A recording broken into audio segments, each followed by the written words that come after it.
이스라엘이여, 너는 행복한 사람이로다. 아멘.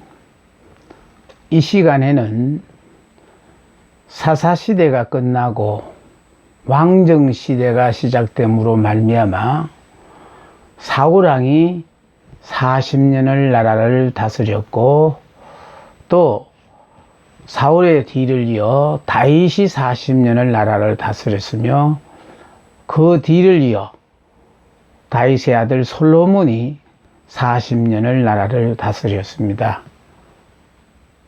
그러다가 솔로몬이 죽음으로 말미암아 나라가 남북으로 나뉘게 되어졌는데요. 자, 그래서 사울이 40년, 다윗이 40년, 솔로몬이 40년, 자, 이렇게 통치할 때를 이걸 통일왕국시대라 그래요. 통일왕국시대라 그러는데, 자, 솔로몬 왕이 죽음으로 말미암아 나라가 남북으로 이렇게 나뉘게 되어졌다. 남북으로 이렇게 나뉘어지게 되어짐으로 말미암아 이거를 분열왕국시대라 그래요. 나라가 나뉘어졌다, 그런 뜻이에요. 오늘 특별히 제가 이 본문을 여러분 앞에 선택한 이유는요, 나라가 이렇게 나누어짐으로 말미암아 결국은 한쪽은 십자가를 졌고 한쪽은 편하게 살기 위해서 십자가를 벗어버렸다는 거지요. 그랬을 때 우리의 일상생활 속에서 항상 이런 선택의 기로에 설 때가 많아요. 내가 모르면 모르되 알면서 내가 굳이 십자가를 져야 될까? 아니면 십자가를 벗어버릴까? 매 순간순간마다 우린 십자가라는 이 문제 때문에 고민하는 경우가 참으로 많습니다. 그래서 저는 어느 것보다도 이게 지금 빨리 공부를 해야 된다고 생각하는 것 중에 하나가, 우리의 생활 속에서 십자가를 벗고 사느냐 십자가를 지고 사느냐는 여기서 답을 우리가 찾을 수가 있어요. 십자가를 졌던 나라는 어떻게 되고 십자가를 벗어버린 나라는 어떻게 되어졌는가, 이것이 언어 공부보다도 여러분에게 먼저 선행되어야 된다고 생각해서 오늘 저는 이 계도를 선택했습니다. 자, 이 계도를 여러분 유님에서 봐주시면은요, 지금 여기 사울왕 40년은 이건 백성들이 이방 나라를 보니까 왕을 세워서 행차하는 걸 봐도 너무 거창하게 하는 그런 모습을 보니까 우리들도 이방 나라처럼 왕을 세워달라. 그래서 결국은 하나님이 이스라엘 나라에 왕을 허락했어요.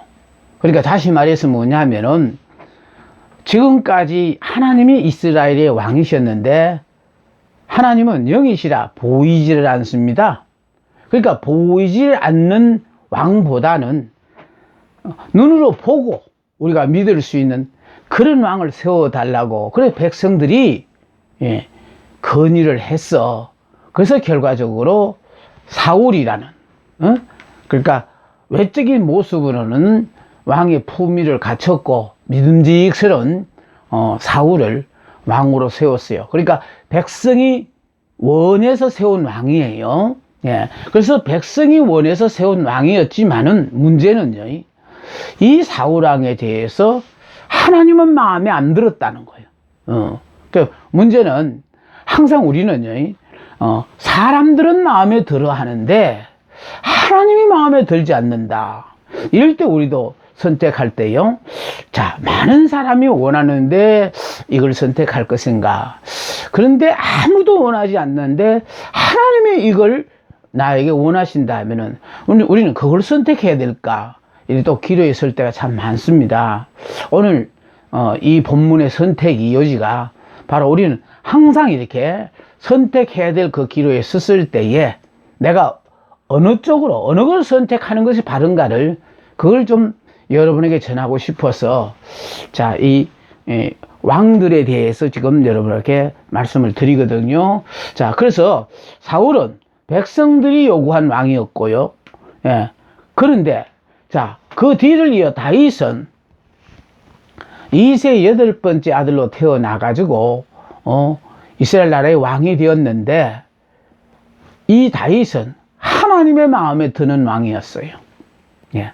자, 그러니까 우리들도요, 자, 사람들의 마음에 드는 하나님의 종들이 될 것인가, 아니면은 하나님의 마음에 드는 하나님의 사람이 될 것인가 하는 문제는 여러분의 선택에 달렸습니다. 자, 제가 지금 이 얘기를 하는 이유는요, 다윗은 하나님께서 선택하신 왕이에요. 그래서 하나님이 선택하신 왕이었기 때문에 하나님은 다윗에게 특별히 많은 축복을 허락했어요. 다윗에게는 하나님이 언약을 하셨는데요, 다윗 자신을 축복했어요.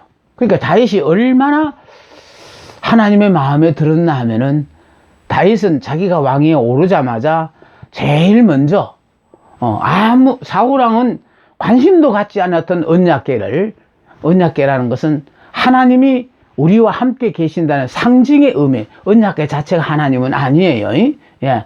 그런데 언약궤를 자기가 있는 다윗성으로 옮겼을 뿐만 아니라, 자기는 이렇게 호화로운 궁전에 머물고 있는데 하나님의 언약궤는 이렇게 떠돌아다니고 있으니까, 그래서 이 언약궤를 온전히 모시기 위해서라도 성전을 지어야 되겠다 하고요, 온통 하나님의 성전을 짓는 일에 신경을 썼어요.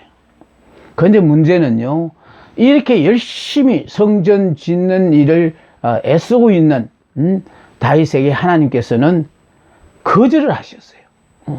다윗아, 네 정성은 내가 알겠다마는 너는 성전 짓는 것을 불허한다.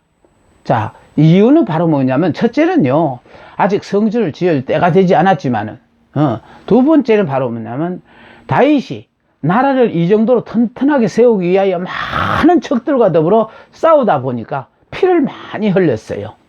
그러니까 결과적으로 피를 많이 흘린 사람이 성전을 짓게 되어지면은 거룩한 성전이 희석될 가능성이 있다라는 거죠.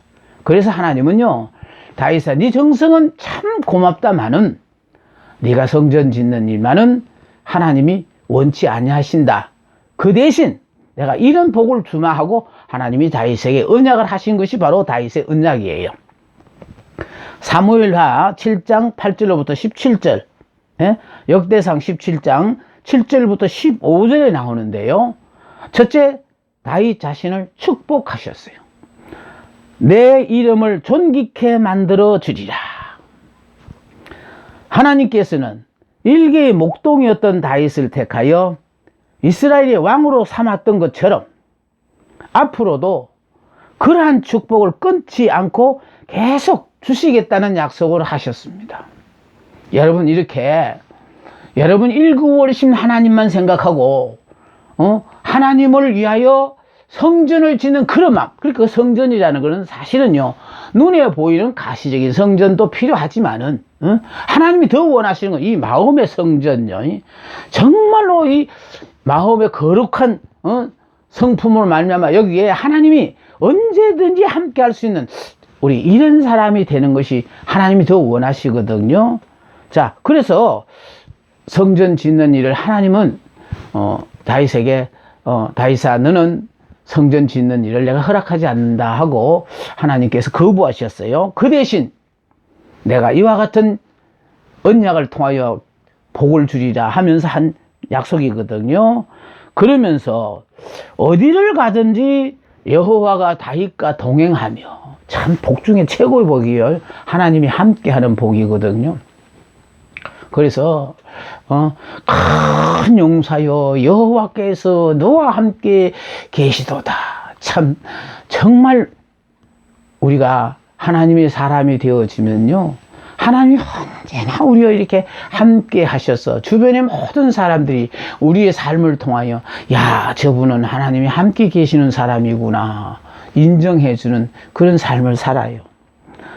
또 모든 대적과 싸워서 이기고 승리하게 하며 그 이름을 위대하게 만들어 주리라. 참 얼마나 멋진 약속입니까?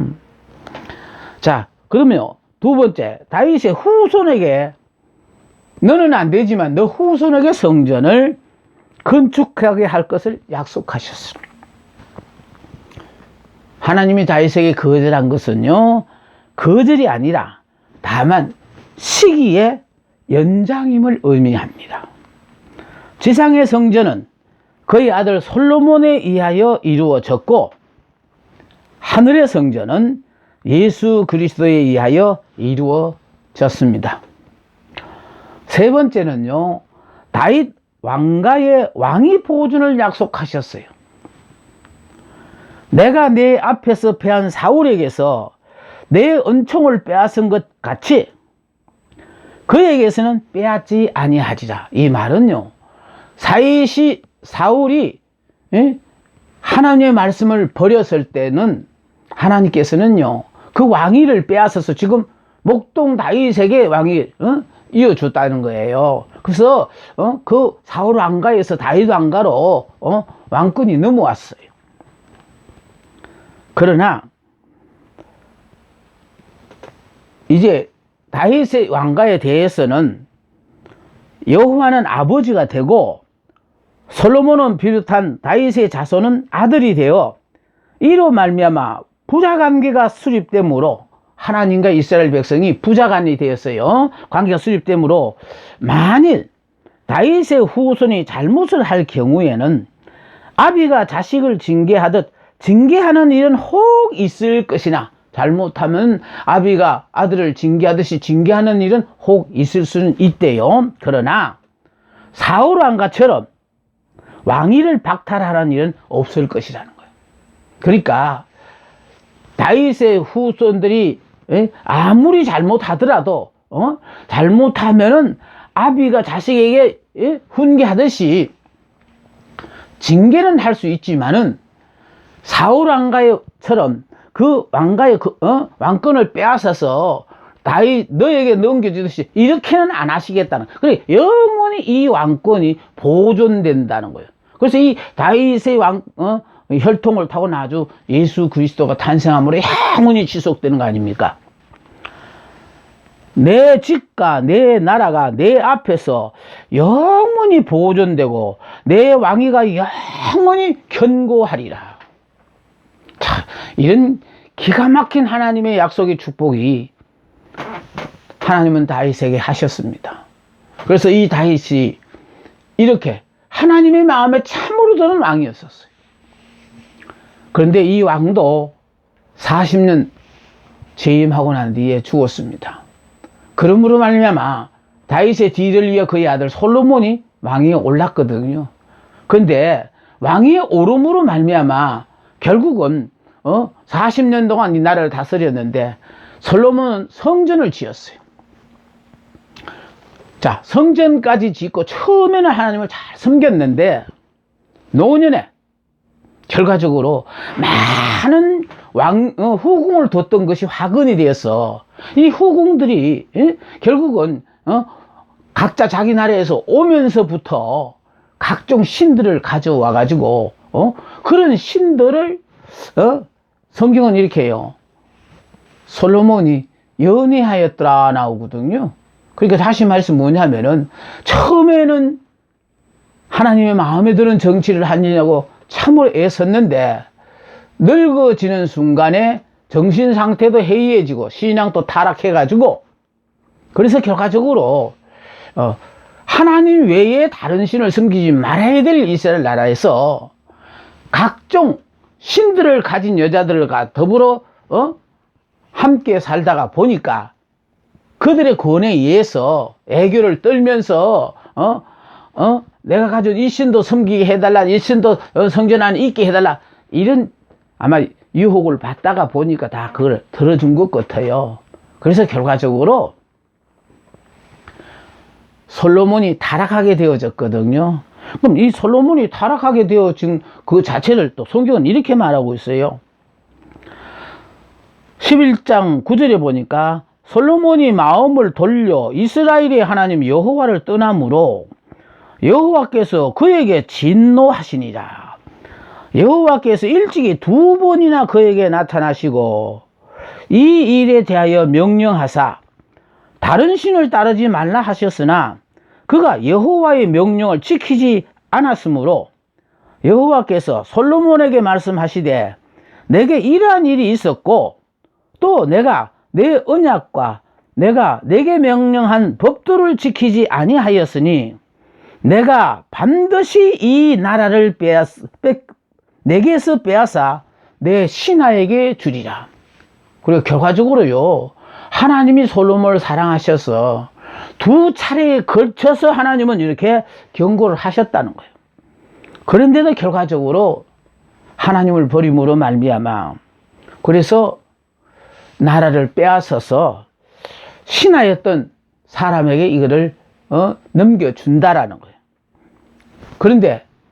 그러나 내 아버지 다윗을 위하여, 그러니까 다시 말하면 네 하는 행위로 봐서는 당장 빼앗았으면 좋겠지만은 너희 아버지 다윗의 얼굴을 봐서 내 세대에서는 이 일을 행치 아니하고 내 아들의 손에서 빼앗으려니와, 다시 말해서 솔로몬 시대에는 솔로몬이 죽기 전에 안 빼앗는데요. 그러나 솔로몬이 죽으면은 그 아들 르호보암 때 가서 이렇게 나라가 나누어진다라는 것을 지금 저게 경고하셨습니다.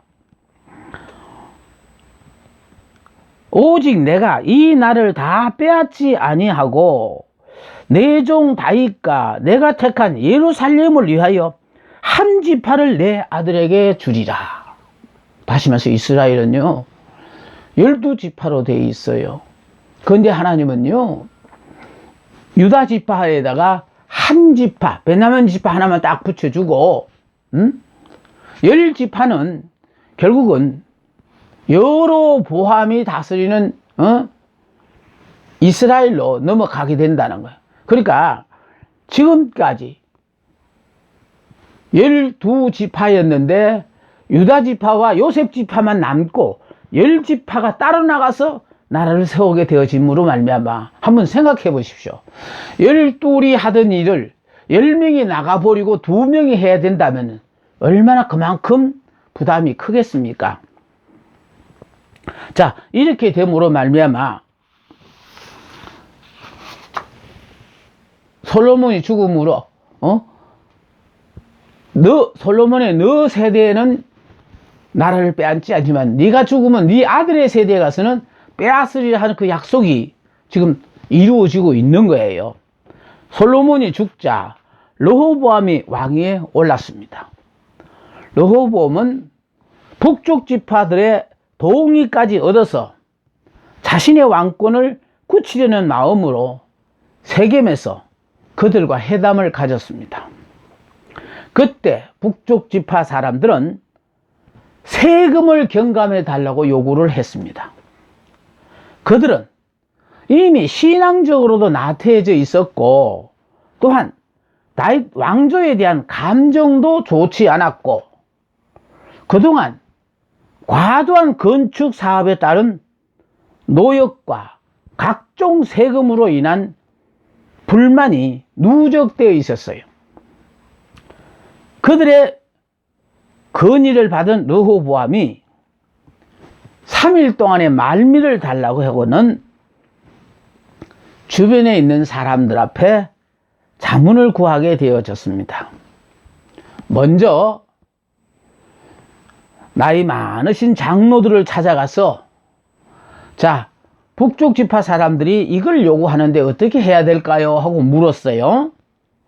그럴 때 이 장로들의 진언은 왕이 만일 오늘날 이 백성의 종이 되어 저희를 섬기고 좋은 말로 대답하여 이르시면 저희가 영영이 왕의 종이 됩니다. 다시 말해서 권위란 섬기는 자의 것이 되어지니 그들에게 다시 말해서 원하는 것을 들어주고 그런 사람들을 갖다가 숨기는 자세로서 대하라고 그렇게 장로들이 진언해요. 그런데 그 소리를 듣고 르호보암은 다시 자기 또래의 소년들을 찾아가서 그들의 의견을 물어봤어요. 그럴 때 자기 또래의 소년들이 하는 얘기는 무슨 소리 하냐?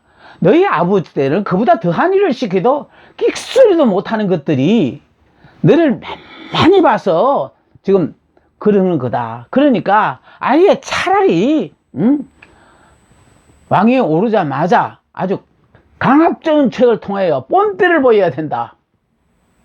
자, 이런 조언을 했어요.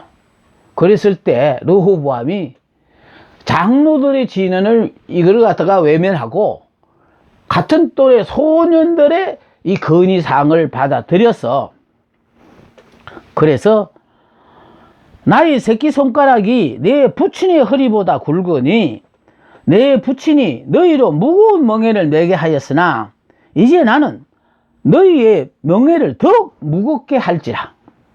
내 부친은 채찍으로 너희를 징치하였으나 나는 정갈로 너희를 징치하리라. 이건요 율법 정신에도 위배되던 권위주의의 소산이요 권위 자체를 위한 권위예요. 르호보암이 어리석게도 노인들의 교도를 버리고 소년들의 가르침을 쫓았습니다. 르호보암은 백성들의 형편을 고려하지 않고 북쪽 지파의 요구 조건을 단순히 자신의 왕권에 대한 도전으로 받아들이고 무모한 강압 정치로 백성들의 불만을 억누르고자 했습니다. 내 부친은 회초리로 다스렸지만 나는 너희들을 정갈 회초리로 칠 것이라. 북쪽 지파 사람들이 보낸 아도니람을 돌로 쳐 죽이고 강압 정책을 선택함으로써 북쪽의 10지파 사람들은 여로보암을 왕으로 선출하고 북쪽으로 새로운 나라가 생기게 되어졌습니다. 열왕기상 12장 16절에 보니까요 이 북쪽으로 10지파가 가면서 한 얘기예요. 온 이스라엘이 자기들의 말을 듣지 아니함을 보고 왕에게 대답하여 이르되 우리가 다윗과 무슨 관계가 있느냐? 이새의 아들에게서 받을 유산이 없도다. 이스라엘아 너희의 장막으로 돌아가라. 다윗이여 이제 너는 내 집이나 돌아보라 하고 이스라엘이 그 장막으로 돌아가니라. 그리고 이게 10지파가 떠나가 버렸다라는 뜻이에요. 그러므로 말미암아요. 자, 남쪽 유다 여기는 요셉 지파만 남고 나머지 10지파는 이렇게 논아져 가는 거예요. 그래서 지금 오늘 이 말씀의 가장 중요한 핵심이거든요. 다시 말해서 여기는 2지파만 남고 10지파가 갈 때 여러분들은 여기에 남아서 강압정책에 억누르면서 살 것인가? 아니면 조세 경감도 안 해줄 뿐만 아니라 강압정책을 안 받아도 되는, 그러니까 그냥 완전히 십자가를 여기는 치고 있는 것이고 여기는 십자가를 벗어버리고 나가는 거거든요. 여러분 같으시면은 나가시겠어요? 아니면 10지파 쪽으로 그냥 십자가를 벗고 나가시겠어요? 아니면 여기에 남아서 힘들고 어려운 일을 감당하시겠어요? 이게 오늘 제가 이 본문을 선택한 이유입니다. 이보십시오. 참으로 중요한 얘기는 뭐냐면요, 여기에 남았던 유다지파, 그러므로 이제 남쪽은 유다가 되어졌고 북쪽은 북왕국 이스라엘이 되어졌어요. 자, 문제는 요렇게 갈라짐으로 말미암아, 여기 지금 보면요. 여기 보면은 구왕조예요. 하나, 둘, 셋, 넷, 다섯, 여섯, 일곱, 여덟, 아홉이거든요. 그러니까 이 말은 뭐냐면 요 그림의 특징이 이겁니다. 이게 갈수록 점점 검어진다는 거예요. 예, 여러분 앞에 이건 검정색으로 하면 글자 잘 안 보일 것 같아서 요 그림의 가장 핵심이에요. 그러니까 갈수록 점점 검어지다가 나중에는 아주 시커머진다는 거거든요. 이거는 우리가 십자가를 벗어버리고 나가면은 점점 세상의 것들과 여러 가지가 섞여짐으로 말미암아 아예 거룩해지는 것하고는 상관이 없어져서 갈라져 나가자마자 이거는 끝이 어디냐면 폐기 처분되는 거예요. 그런데 여기 남았던 유다지파 사람들은요, 힘들고 어려운 삶이지만은 이렇게 여기 남아 있었기 때문에 순수한 여호와 신앙과 여호와 신앙으로 이 신본주의로 살다가 보니까 하나님이 함께 하셔가지고 결국은 못 살 것 같은데도 아까 다윗의 언약을 왜 일러드렸느냐, 아무리 여기 왕들이 잘못하더라도 하나님은 왕위를 안 빼앗으니까 이건 계속해서 이어지는 거예요. 그런데 북쪽으로 갔더니 북왕국 이스라엘은요, 나가자마자 결과적으로 이게 북왕국 이스라엘에 가서 제일 먼저 여로보암이 왕을 세웠는데 이 여로보암 왕조도요, 그러니까 22년 지나고 난 다음에 여로보암과 그의 아들 나답까지만 하고 더 힘센 사람이 나타나서 빼앗음으로 말미암아 새로운 왕조가 등장해요. 그러면 이제 바하사 왕조가 등장했는데 이 바하사 왕조도 24년 만에 다시 시므리 왕조에 뺏겨요. 왕조가 또 바뀌어요. 근데 시므리 왕조는 단 7일 동안 왕위에 올라 있었어요. 그런가 하면은 그 다음에 오므리 왕조가 등장함으로 말미암아 44년간, 오므리 왕조 다음에 에후 왕조가 등장해서 89년간, 예, 다음에 살룸 왕정, 무나임 왕조, 베가 왕조, 호세 왕조, 이러면서 왕조가 9번이나 바뀌었다는 거. 다시 말해서 하나님이 안 지켜주시니까 힘센 사람이 나타나면 언제든지 그 정권을 전복시키고 새로운 왕조가 등장하게 되어지거든요. 그런데 이쪽은 비록 한 지파와 더불어 나라가 형성되어 있을지라도 하나님께서 든든히 지켜주시니까요, 참으로 놀랍다는 거는 이리 간 이 사람들은요, 갈수록 점점 하나님하고는 상관없이 멀어져 가다 보니까 끝내는 폐기 처분되고 돌아오지를 못해요. 그러나 이쪽은요, 지나다가 보니까 점점 하나님을 떠나고 신앙이 타락하잖아요. 타락하니까 하나님께서는 바벨론으로 포로 잡혀가게 해가지고 사사 말기부터 이제 이 포로 잡혀갈 때까지 490년 동안 안식년을 지키지 않았기 때문에 77이 49에서요 70년 동안 포로로 잡혀가서 포로 생활 끝나고 난 뒤에 다시 이렇게 돌아와요.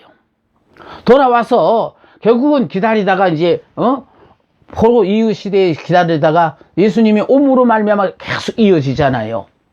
그렇게 중요한 것은 바로 무엇이냐면은 이렇게 오로지 하나님을 의지하고 십자가를 졌던 이 남왕국 유다는 포로로 잡혀갔다도 다시 돌아왔어.